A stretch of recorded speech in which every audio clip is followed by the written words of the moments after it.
Hello everybody.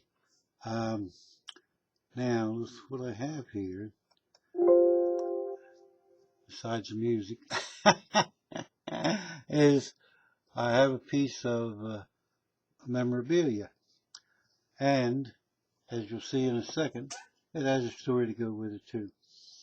Uh, Part of the papers that were left on my mother's side of the family, were my great grandfather's discharge from the Union Army in 1865.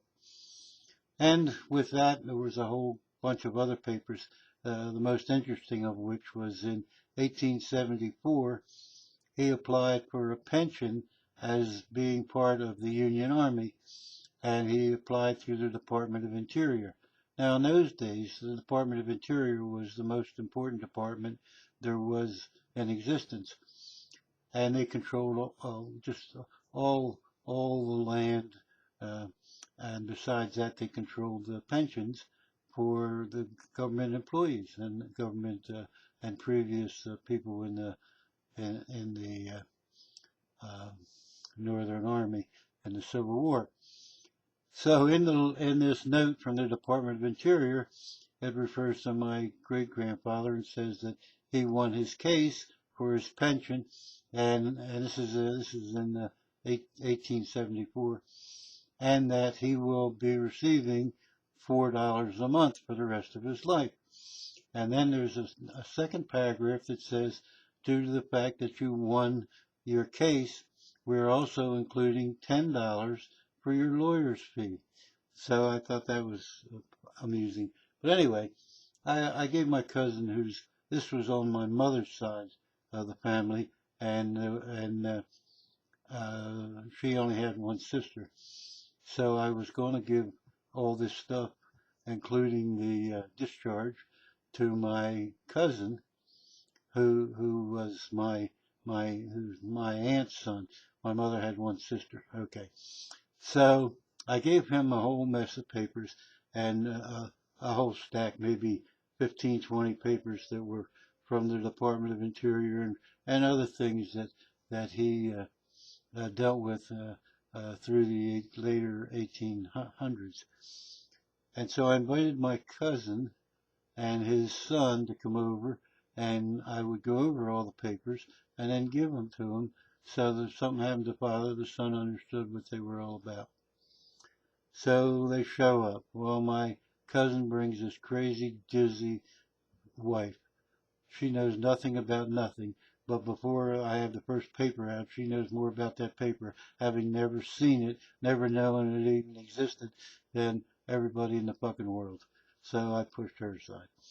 So then I asked the son to come and sit over at the table where I was going over this stuff with his father, and he was too busy talking to his then girlfriend, who he's since married. A little side note, when he married her, she had $200,000 in college debt, which told me all I had to know about her, that when she was one lazy bitch. I mean, anybody that can't get a job in the summer or get a job before she goes to college, anybody that accumulates in 4 years $200,000 worth of college debt is nothing but one lazy bitch.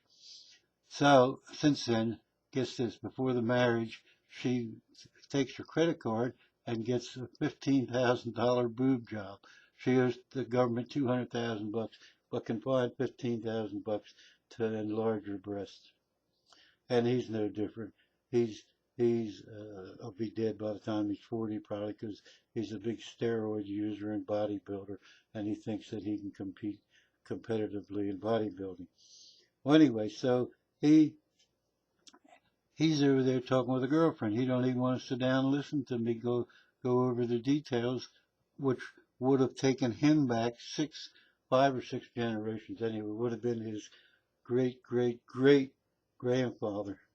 So I had enough of that shit. So I just said to my cousin, "Here, just take the shit, get the fuck out of here, take these morons with you," and that's that. All right. So at the previous to this, I had uh, I was going to give them, and I had given them this family Bible that went back to 1880. Now I'm going to show it to you because it's such a magnificent book. So he still wants, hanging upstairs is my great-grandfather's discharge from the Union Army. And every time he comes over, he keeps saying, "What am I getting at? What am I getting at?" And I tell him, am I fucking dead? You know, I said, when I die, you can take it off the fucking wall. So anyway, so I asked him, I said, bring back this. I was interested. I said, bring back that Bible because I want to see, I want to research it. Well, he says, well, it's not in very good shape. I said, what the fuck do you mean it's not in good shape? I said, Jesus, when I gave it to you, it was in excellent shape for a 1880 book. So anyway, so he said, well, it's in pieces, sort of. I said, well, bring the goddamn thing over here. So he brought it. I'll show you what the result was. But what he did is, for years, when we moved into this house in 1962, my father built this beautiful stand for this family Bible. And it laid flat for almost 60 years. My stupid ass cousin puts it in a plastic bag. Somehow it gets humidity in there, warped the shit out of the back binding, and all but ruined the damn book. And then he says that's the shape I gave it to him in. That fucking book was flat as a board for 60 years before, well, for over 100 years before he got his hands on it. And in a matter of a year or two, he managed, by stupidity in storing it, to practically ruin the fucking book. All right, now we'll get now you know the history of the book. So here it is. My cousin will never see this book again. That much I can guarantee you. Even though it's the only lineage left. There's me, him, and then his son. Uh, but I just can't. Anybody would mistreat something that supposedly has value to him because he's a Catholic and yeah, he's Christian, and the book meant more to him. Uh, it means only a historical reference to me, being an atheist, of course. But it's a hell of a book, and I'll give you a quick little look at it, and then you can tell me what you think. Please leave a comment. Yeah. Now, it's a massive thing, gold gilded all the way around. Has a little brass lock on it. So the book was held tightly together. All right. We'll get to the back of the book, which my cousin ended up ruining.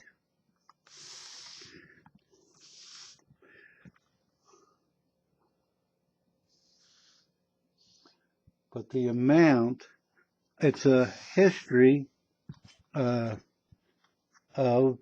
and definitions of the Bible, the Old and New Testament, plus copies of the Old and New Testament. But inside of it, it is just remarkable. Let me undo this latch. Try to be careful as I can with it. Got to be careful with these pages. They have a tendency to rip. But in it are these just marvelous prints. And you can actually feel the texture to them as they stamp these book out. And between every major print, there was a piece of paper, and this came with those are original from 1880. Here's the introduction page. Just a beautiful piece of work. But there are literally hundreds and hundreds of these. I guess they were etched and then stamped along with the book. But the book, every page in the book has etching describing the scene, or in this case the animals, or the tools that were used at the time. It is the most remarkable work. And as I said, you can actually feel that when they were printed, that there was extra. It's dumbfounding how many of these are in there, and how they did that in 1880. But, and then here's, of course, the Bible. I will get back to the Old Testament. I mean, to the New Testament. Now here's my family history. Goes way back beyond before 1880, but then, you know, they just wrote in the dates of my various relatives, my lineage, up to present.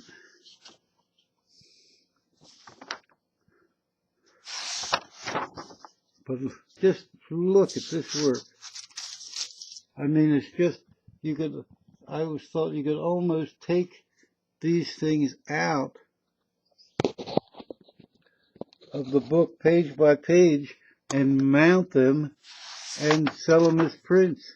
And here we come to the New Testament. Just a magnificent, all gold gilded on the edges and on some of these pages. And what it also has in here, if I can find them, are maps. Maps of the Holy Land, at the time of Jesus. I should have some better light on that, but you surely get the idea.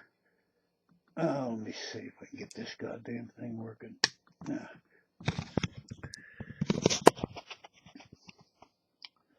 All detailed maps of what the Holy Land was like in those days. There's several of them in here. I'll see if I can find one more. I don't want to keep you too long on this because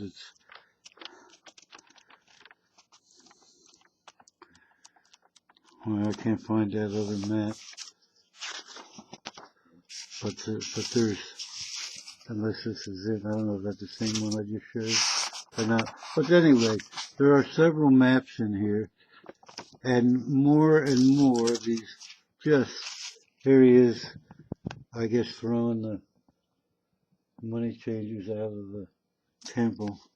But the prints are magnificent, absolutely magnificent. Here's the other map. Here's the Roman map of the time. Just spectacular.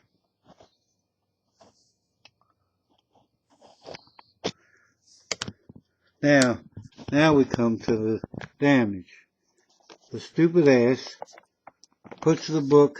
Here's some of my great-great-grandparents. Puts the book in a plastic bag, right? I guess the humidity all accumulated on one, look at this damage, on one end of the bag, and that's where all the humidity was, and that's how this thing got all warped to shit and ruined. But when I gave it to him, this was as flat as it come. None of this was closed up or anything. And how the idiot, that's why he's not getting it back. If he didn't have any more respect for this, when he got it, he sure as hell isn't now. And now I got to figure out a way, if it is all possible, to try to repair some and try to straighten that back cover out. I don't know if it's possible or not possible, but this is one beautiful piece of book from 1880, printed in Philadelphia. So that's a family Bible. I had a lot to say about Trump and his nominees, but we won't spoil everybody's dinner by getting into that. But that gives you an idea of what so the reason I'm aggravated at my cousin, but also a look at this just magnificent piece of work. How they did all those etchings and converted them and put them in on these, on these pages. And there's literally hundreds and hundreds of them. It's absolute amazing to me. Well, thanks for your time, and please leave a comment.